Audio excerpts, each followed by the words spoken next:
આજે તારીખ 9 માર્ચ 2025 ને રવિવાર। હલો મિત્રો, નમસ્કાર। આજે મોરબી માર્કેટ યાર્ડ ડુંગળીના ભાવ જાણી લઈએ। મિત્રો, આજે મોરબી માર્કેટ યાર્ડના ડુંગળીના ભાવ 240 થી માંડીને 500 રૂપિયા સુધીના બોલાયા હતા।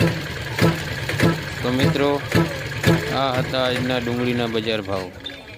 અને મિત્રો, મારી યુટ્યુબ ચેનલ કૃપા ટ્રેડિંગને તમે લોકો સબસ્ક્રાઈબ જરૂરથી કરજો, જેથી રોજે રોજ ડુંગળીના ભાવ તમને જાણવા મળે।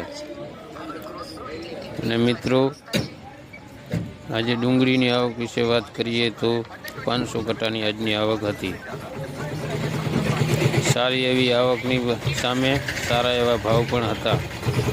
તો મિત્રો, વિડીયોને શેર જરૂરથી કરજો, જેથી દરેક ખેડૂત મિત્રોને મોરબી માર્કેટ યાર્ડ ડુંગળીના ભાવ જાણવા મળે। અને મિત્રો, મારી યુટ્યુબ ચેનલ કૃપા ટ્રેડિંગને તમે લોકો સબસ્ક્રાઈબ જરૂરથી કરજો, જેથી મને પણ હિંમત થાય કે રોજે રોજ ખેડૂતને ડુંગળીના ભાવ જણાવીએ। જય માતાજી મિત્રો।